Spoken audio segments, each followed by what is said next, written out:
I'm back and I'm still cool. Today, we're talking about the 2010s. That's right, it's the digital decade, baby, and we're gonna dive right into it. I've divided 2010 into 4 main categories: television, music, video games, and general pop culture. So we're gonna go category by category and relive one of the most amazing times to be alive. So we begin in 2010. I'm gonna run you through just the first year of the decade so you can see we're starting off with a fucking bang, girl. A lot of major global events happened in 2010. We're gonna keep it light for this video, but I highly recommend doing your own research into seeing like what the geopolitical tensions were at the time, you know, because it's important to know. One of the first major things to happen in 2010 was at the very beginning of April. There was a young entrepreneur from Palo Alto who was about to take her first civics course named Steve Jobs. And on April 3rd, 2010, he released the very first iPad. We call it the iPad. That's cool. Makes you realize shit wasn't fucking that long ago, huh? I will admit I am an iPad kid, except as an adult. So cool, we get the iPad. What else do we get? Well, arguably, one of the most important things to have ever happened in the history of pop culture and in music history, July 23rd, 2010. 5 unknown working class boys from Great Britain and Ireland are pushed together in an unbelievable twist of fate, and they were formed into a band called One Direction. As the rejected acts start to leave, the judges request 9 people from the girls and the boys categories to return to the stage. Zayn Malik, Liam Payne, Harry Styles. Hello. Hi. Thank you so much for coming back. We've thought long and hard about it, and we've thought of each of you as individuals. We think it would be a great idea to have 2 separate groups. We've decided to put you both through the judges. I think I'm gonna have to do a deep dive video on One Direction and do like a whole video essay about them, the comparisons to the Beatles, Little Mix, even groups like Flow, and how they worked and why they worked and how they worked. But I won't do that now. I will stop here and just leave you with One Direction was formed summer 2010. And just shy of a month after One Direction was formed, the WHO, the World Health Organization, declared that swine flu was no longer a global pandemic. Is officially over. That's the word from the World Health Organization, which made the announcement earlier today. Is this a coincidence, or is this entirely due to One Direction? It's One Direction. And how do we end the very first year of one of the most incredible decades? Well, October 6th, 2010, a baby little application called Instagram is born. So you could say that the 2010s were off to a very, very good start. We're getting new technologies. The world is becoming healthier. We got fucking One Direction. Let's take a look into our crystal ball and peer into the decade in a more broad sense. What else do we have coming down the pike? Well, the 2012 Olympics were hosted in London.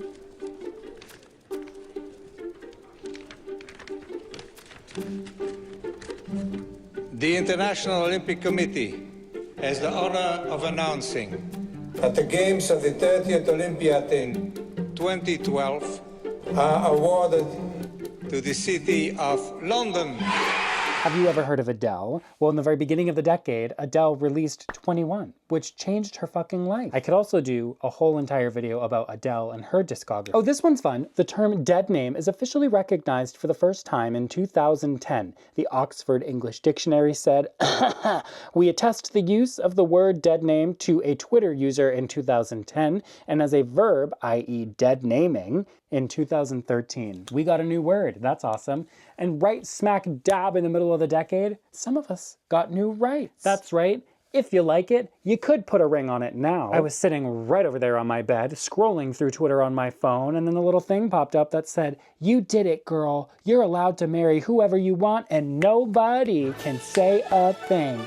Queen." And then Michelle Obama threw a fucking stalk of broccoli at my face. This is a CBS News special report. A Supreme Court ruling announced minutes ago extends same-sex marriage in America. The justices ruled 5-4 that states do not have the right to outlaw same-sex unions. The High Court also ruled that all 50 states must recognize same-sex marriages performed in other states. Hooray! I had just graduated high school, and then I was granted more civil liberties. It would be very easy for me to sit here and yap to you, going on and on and on about all the fucking shit that happened in the 2010s. But Let's narrow it down a little bit. Let's take a look at what was going on TV. Television in the 2010s was kind of the last golden era of TV, because this is where we really transitioned into watching reality TV shows, competition TV shows, and left things like sitcoms and soap operas behind. So with this new explosion into reality TV, you get things like Keeping Up with the Kardashians, Jersey Shore, and all of this is coming in tandem with the rise of social media. That's it, we're done. Money.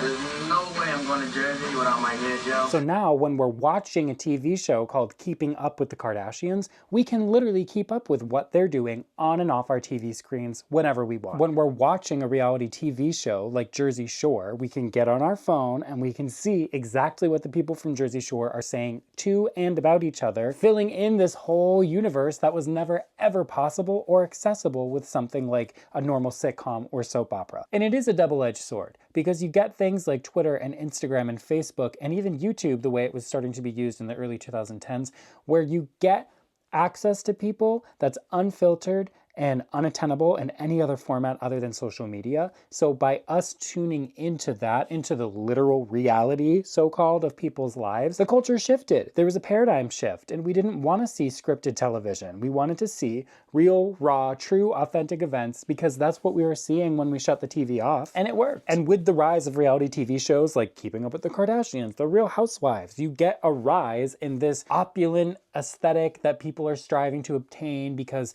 we've never really seen how fucking superstars live. And now with the reality TV of it all, with the Instagram of it all, with the Twitter and the fucking YouTube of it all of us were like, whoa, that's cool. Lisa Vanderpump has swans and a moat? Sure, sign me up. And what else starts to roll along in the early 2010s? Digital streaming platforms. We get things like Netflix online for the first time. And even at the very end of the decade, in 2019, we get Disney Plus. We get things like Hulu. We get things like YouTube Red. All of our television is now being digitized and broadcasted to us whenever we want it. We didn't have to follow the TV schedules anymore. There was no need to pay attention to the programming, because when you wanted to watch something, you could go watch it. A huge part of the early 2010s was piracy of visual media. In the early 2000s, it was auditory media, so things like music, podcasts, but then once we got into the streaming services, that's when piracy really took off. And if I'm not mistaken, there was a huge antitrust thing that happened in the early 2010s because of this exact thing. We uploaded all the content we wanted to watch to the fucking streamers, and now it's all on the internet and people are watching it for free. What else is new? Where there's a will, there's a way.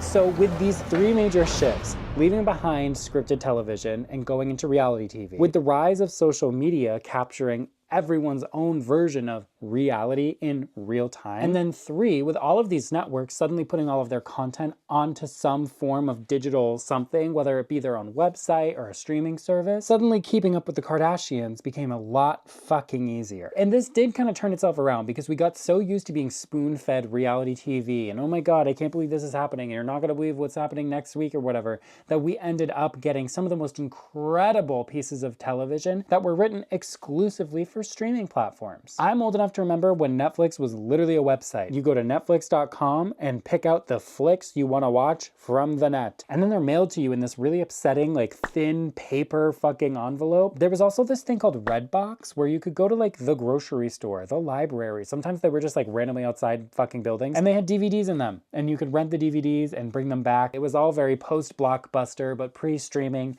Nobody knew what the fuck was happening, except for apparently Netflix, because goddamn did they turn a fucking pretty penny in that fucking time period. But let's move on from TV, because I'm not a TV girl. I want to talk about music. In the very beginning of the 2010s, iTunes was it, girl. It was a huge deal to be at the top of the iTunes charts. Even up until like 2015, 2016, you really needed to have those iTunes specific numbers to make sure that your career was going to go in the direction that the record labels wanted it to go. Those were the metrics that we were going off of. You had the Billboard Hot 100, you had the iTunes charts, and you had radio play. And that was the way that you were able to get a really clear understanding of how your client is doing and performing. So when we get things like Apple Music, Spotify, Pandora, SiriusXM even, where there's this new ability to pull on demand anything you want to listen to at any time, that's a game changer. And not just for major celebrities, for everybody. People were able to become household names because the barrier to entry had been completely removed almost. You could upload a song you wrote in your bedroom to the internet, and if it goes the way you're crossing your fingers for it to go,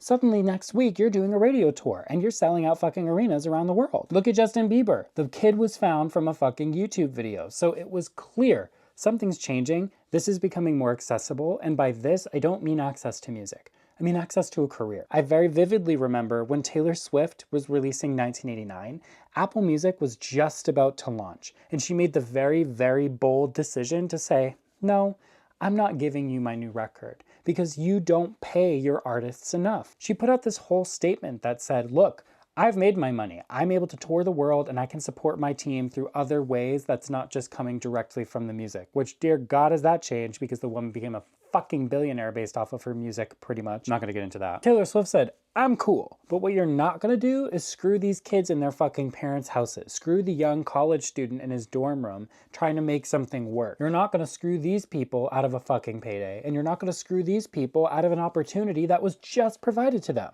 So no, you don't get my biggest fucking album. You don't get the cornerstone of my career until you change your fucking attitude, bitch. And guess what Apple Music did? Change their attitude. So it was very clear from the very beginning, the very conception of these streaming platforms, that there was a lot of power here and that there was something big here. And it went on to completely revolutionize the way that we listen to, access, and interact with music. And what the fuck was going on with music in the 2010s? The main through line that I can remember and that I can see and hear when I'm listening and looking at all the fucking media that was coming out at that time is like EDM, synth pop, wop, wop, wop, wop, wop, wop, wop, dubstep, fucking. Everybody loved a breakdown. Actually, it was two things. Everybody loved a super intense, like Skrillex-y moment with like metal pans thrown into an incinerator and the souls of the damned screaming over a bass line. But if you weren't into that, something really, really, really cool happened in the 2010s. Hip hop and trap music became kind of mainstream. And I'm very purposely not using the word popular there. Cody used to be a music teacher, so you're getting a music history lesson right now. Buckle up. When we think back to the late 80s and the early 90s and we think of rap music and trap music and the things that were coming out of places like Harlem, coming out of places like Dallas, Texas, coming out of places like New Orleans, we hear music that would be considered underground. It's very word of mouth, it's very if you know, you know, and it is very, very, very community-based. The pockets of music that were existing within the inner cities around this entire country were so diverse and so rich that trap and hip hop very, very, very quickly became a collective archive of the Black experience in this country. And that is exactly the reason that it never became mainstream until 20, 30 years later, because we needed several things to happen in order for people to actually be open and receptive to A, the texture and the vibe of that kind of music, B, the stories that are told in that kind of music, and C, the people who are telling those stories. What happened just before the 2010s? Barack Obama gets elected. What happens in 2012? Barack Obama gets elected to his second term. Is Barack Obama the reason that trap and hip hop music became more popular and more palatable in the early 2010s and throughout the rest of that decade? No, but it is a signifier that we got our first Black president, and suddenly there's more acceptance of and more exposure to the Black collective. Makes sense to me. So it really isn't surprising to me at all that the 2010s are the decades where we get some of these people who went on to become, I mean, just iconic, pivotal figures in the hip-hop rap space. We get Kendrick, Nicki, Wheezy, Drake, Offset, Future, Travis Scott, Quavo, French Montana. I mean, the list goes on and on and on. And again, there's a lot of different reasons, and there's definitely a political, socioeconomical reason. But if we're looking strictly just at the music industry, in 2010, There was a huge barrier that was removed, and a huge part of it was just people getting their heads out of their fucking asses. So from 2010 to 2019, here's a list of the most popular songs for each year. 2010, TikTok by Kesha. 2011, Rolling in the Deep by Adele. 2012, Somebody That I Used to Know by Gautier and Kimbra. 2013, Thrift Shop by Macklemore and Ryan Lewis. 2014, Happy by Pharrell Williams. 2015, Uptown Funk by Mark Ronson and Bruno Mars. 2016, Love Yourself by Justin Bieber. 2017, Shape of You by Ed Sheeran. 2018, God's Plan by Drake. 2019, Old Town Road by Lil Nas X and Billy Ray Cyrus. So you can see, even just by looking at that list of 10 songs, you get that kind of wub wub wub poppy feel, but you also have somebody like Drake in 2018 have the biggest song of the year. And if we want to talk about people getting their flowers, let's take a look at this fucking list of the record of the year and album of the year winners for each year in the 2010s. But first, let me explain the difference between record and album of the year. An album is literally just a full body of work. The Tortured Poets Department is an album. A record is just another word for a song. So Fortnite is a record off of the album The Tortured Poets Department. With that said, let's take a look. In 2010, we see an 18-year-old Taylor Swift win Album of the Year for Fearless. The following year, it went to Arcade Fire for their album The Suburbs. And then in 2012, we see Adele take home the Album of the Year Grammy, to nobody's fucking surprise, for her album 21. 2013, we see it go to Mumford & Sons for their album Babel. 2014, it went to Daft Punk for their album Random Access Memories, a very, very good album. Now 2015 is arguably the most scandalous and most iffy Grammys of this entire decade, and it's because Beck won for his album Morning Phase, and he beat out Beyonce's Lemonade. And the winner is Morning Phase, Beck. Producer Beck Hansen.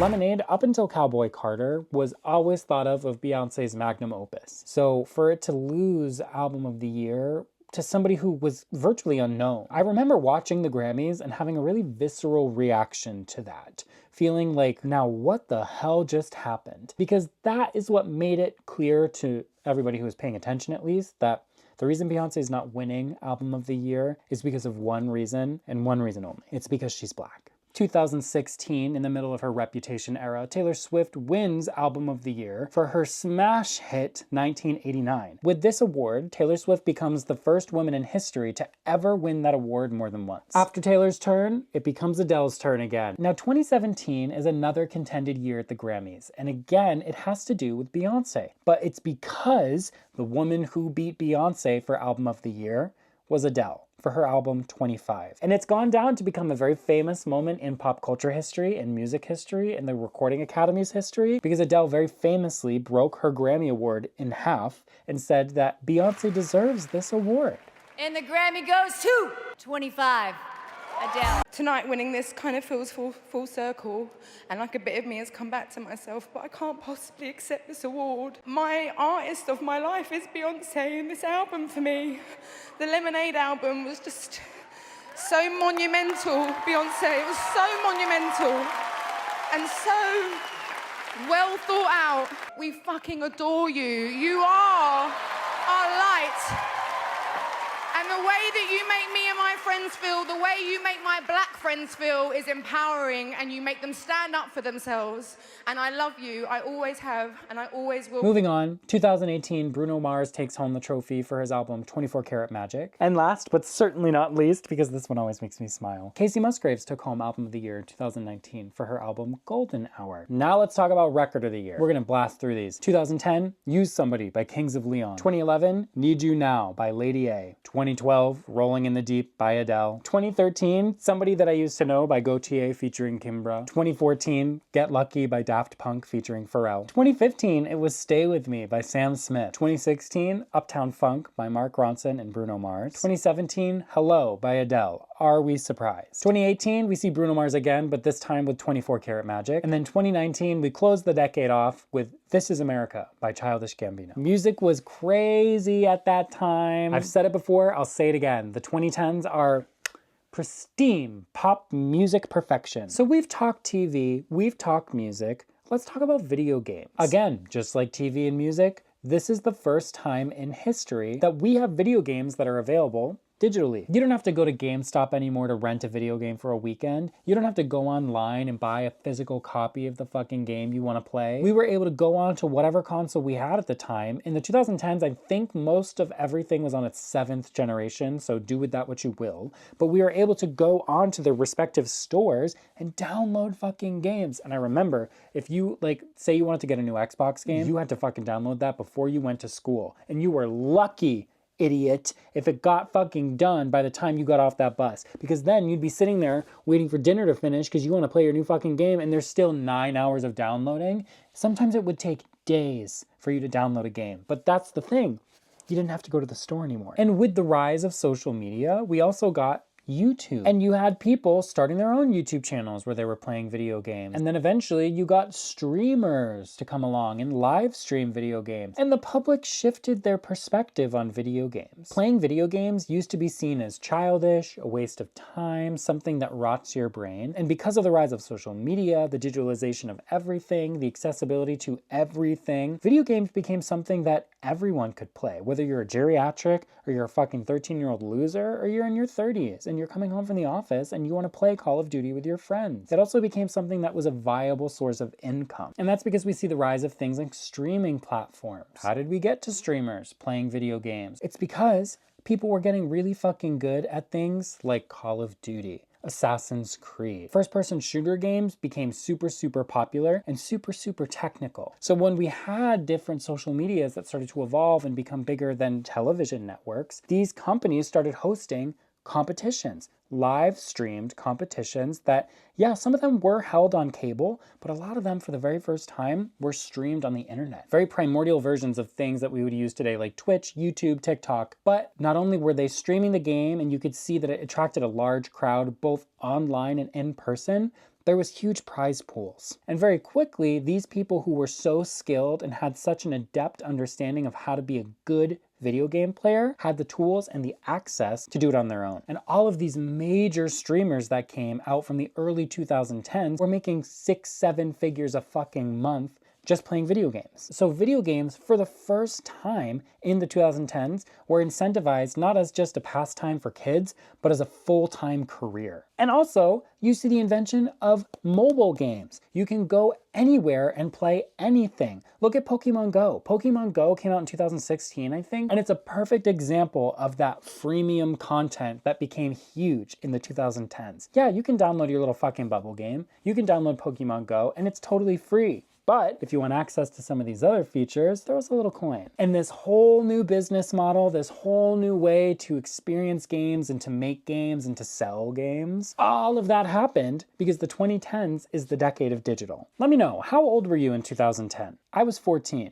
That's not true. Yes, it is true. Oh, what a time. If you were like sentient and aware during the 2010s and you weren't just a small little child or even prenatal, let me know, what was your favorite thing about it? And looking back, what do you kind of reminisce on? What do you look back on fondly? And what do you look back on where you're like, what the fuck? So specifically, the summer that Paramore's album Brand New Eyes came out, just excellent music. Such a good summer in the pop culture. That was the best season of Degrassi. Janelle Monáe was starting to blow up. It was just great. Whatever year that was, loved it. Thanks for sticking around. This might be the longest video I've ever posted on YouTube up to this point. So if you liked it, let me know down below while you're telling me all about your 2010s experience. Don't forget to like and subscribe. Leave a little fucking comment. I asked you like 15 different thousand fucking questions, okay? If I made you smile, if I made you laugh, if I kept you a little bit of fucking company, buy me a coffee. It's in the description. Or if you want to find me anywhere else, everywhere else, I'm Cody Jacob.